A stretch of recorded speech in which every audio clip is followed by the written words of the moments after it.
Hello दोस्तों, स्वागत है आप सभी का आपके अपने यूट्यूब चैनल पर। दोस्तों, आज के वीडियो में हम पाचन से संबंधित जितने भी महत्वपूर्ण का प्रश्न है हमारे, हम उन्हें आज सॉल्व करने वाले हैं। और यह वीडियो हमारे एमपी टेट वर्ग 3 जो 2025 में परीक्षा होने वाली अगस्त में, यह साइंस पोर्शन से बहुत ही महत्वपूर्ण टॉपिक है। तो दोस्तों, शुरू से लेकर अंत तक जरूर बने रहे ताकि आपके ऑप्शन जो आपकी तैयारी है आपको पता चल सके कि आपको कितने प्रश्न सही हो रहे हैं। दोस्तों, चलिए शुरू करते हैं आज का हमारा पहला प्रश्न। आज का पहला प्रश्न है हमारा, पाचन तंत्र की वह ग्रंथि जो एंडोक्राइन व एक्सोक्राइन दोनों कार्य करती है वह कौन सी है। इसके ऑप्शन है हमारे पास में यकृत, अग्नाशय, आमाशय और लाल ग्रंथि। दोस्तों, करेक्ट आंसर हो जाएगा हमारा अग्नाशय। अग्नाशय इंसुलिन जैसे हार्मोन एंडोक्राइन से स्रावित होते हैं और पाचक रस जिसे हम एंजाइम कहते हैं या एक्सोक्राइन दोनों से स्रावित होते हैं। तो आपको यह ध्यान रखना है। दोस्तों, हम अग्नाशय को मिश्रित ग्रंथि के नाम से भी जानते हैं, यह बात आपको ध्यान रखनी है। आइए बढ़ते हैं हमारे अगले प्रश्न की ओर।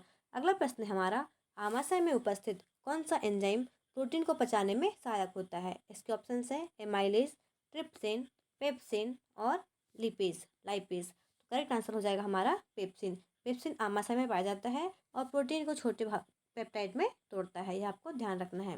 नेक्स्ट क्वेश्चन है हमारा, वसा के पाचन की प्रक्रिया मुख्यतः कहाँ पर होती है। इसके ऑप्शन है आमाशय में, छोटी आंत में, बड़ी आंत में या फिर यकृत में। तो दोस्तों, वसा के पाचन की मुख्यतः जो प्रक्रिया होती है वह होती है छोटी आंत में। Option number B correct answer हो जाएगा। दोस्तों, छोटी आंत में क्या होता है, इसमें पित्तरस और लाइपेज एंजाइम मिलकर दोनों क्या करते हैं, वसा को पचाते हैं। तो यह आपको ध्यान रखना है।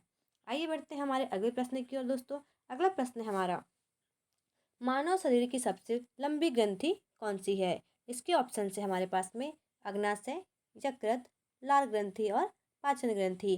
तो दोस्तों, सही आंसर हो जाएगा हमारा अग्नाशय। Option number A correct answer हो जाएगा। सबसे लंबी पाचन ग्रंथि है जो दोनों प्रकार के हार्मोन्स और एंजाइम स्रावित करती है।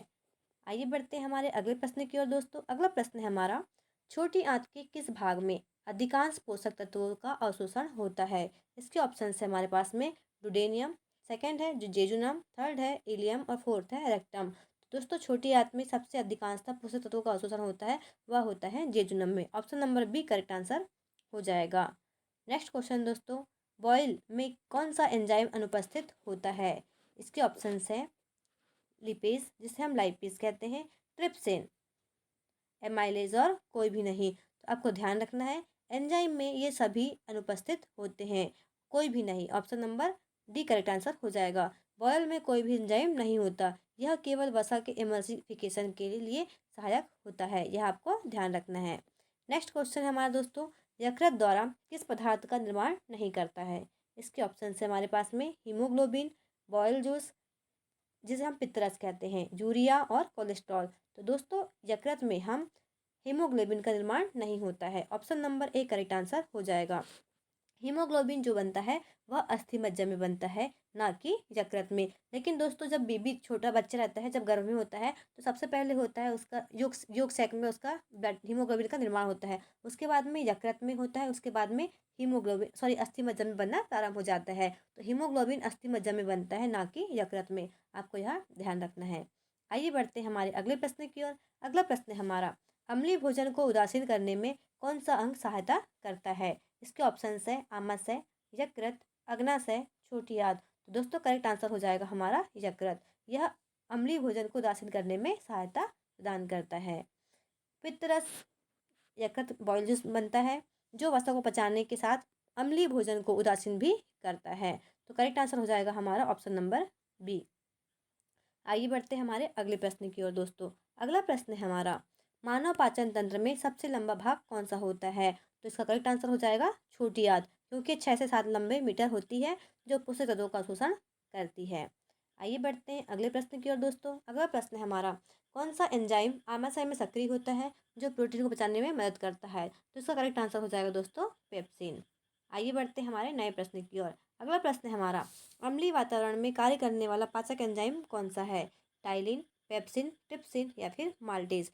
तो आपको ध्यान रखना है, इसका करेक्ट आंसर हो जाएगा पेप्सिन। केवल अम्लीय एसिड पीएच में कार्य करता है और हमारे जो HCl होता है उसका पीएच मान होता है 1 से 2। आपको यह ध्यान रखना है।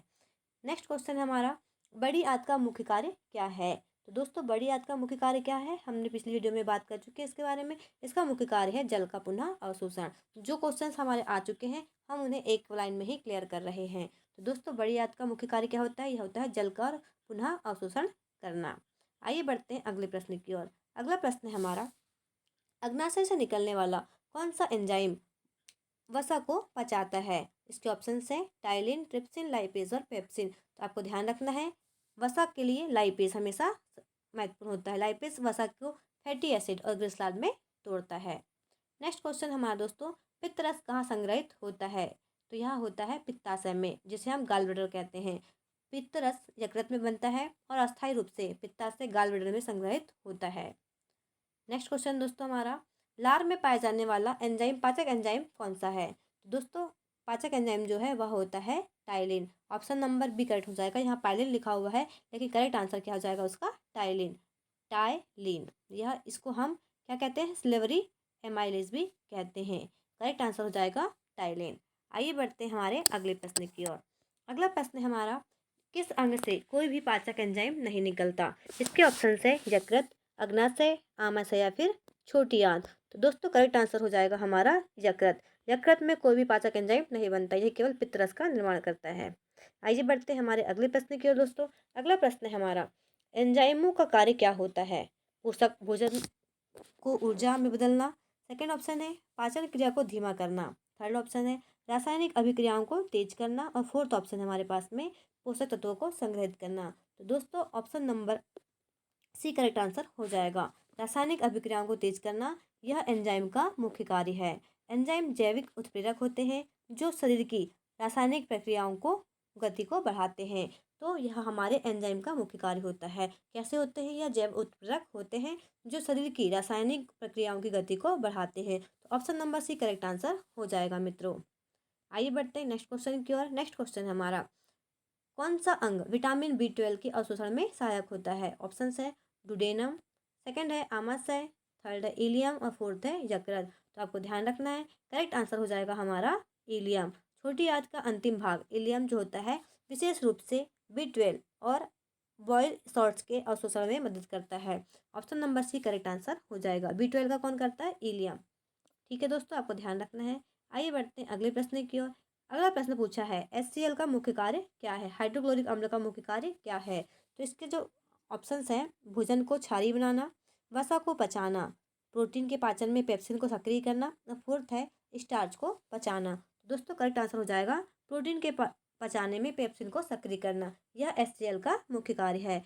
HCl आमाशय में पेप्सिनोजन को सक्रिय पेप्सिन में बदलता है जो प्रोटीन को पचाता है। तो आपको यह HCl का मुख्य कार्य याद रखना है। HCl कितना होता है, 1 से 2 के बीच pH मान होता है। नेक्स्ट क्वेश्चन हमारा, पेयर ऑफ लीवर का अर्थ क्या है। तो दोस्तों पेयर ऑफ लीवर का क्या अर्थ है, इसके ऑप्शन है लीवर की आकृति, लीवर के 2 भाग, या 2 लीवर होने की स्थिति, या फिर ऐसा कोई शब्द नहीं होता। तो आपको ध्यान रखना है लीवर पेयर ऑफ लीवर इसका मतलब होता है लीवर के 2 भाग। Option number B correct answer हो जाएगा। यकृत 2 लोब्स में बटा होता है, पहला दायां और दूसरा बायां लोब। तो आपको यहाँ ध्यान रखना है। नेक्स्ट क्वेश्चन हमारा, छोटी आंत के कौन से भाग में अधिकतर पोषक तत्व का अवशोषण होता है। यह होता है जेजुनम में। ऑप्शन नंबर बी करेक्ट हो जाएगा। नेक्स्ट है ट्रिप्सिन एंजाइम कहाँ सक्रिय होते हैं। इसके ऑप्शन है आमाशय में, लार, छोटी आंत या यकृत।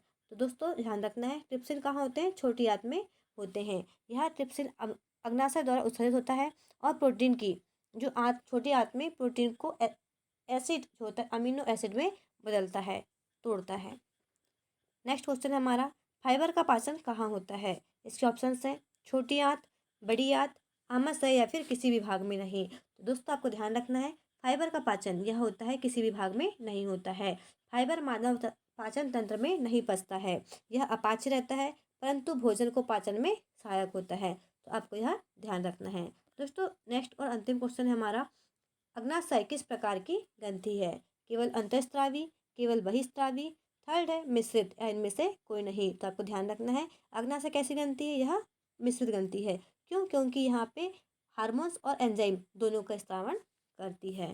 दोस्तों यह हमारे वीडियो का अंतिम प्रश्न था। उम्मीद करते हैं कि आपको सभी प्रश्न समझ में आए होंगे और अच्छे लगे होंगे। तो दोस्तों वीडियो को शेयर और लाइक और सब्सक्राइब करना ना भूलें। धन्यवाद।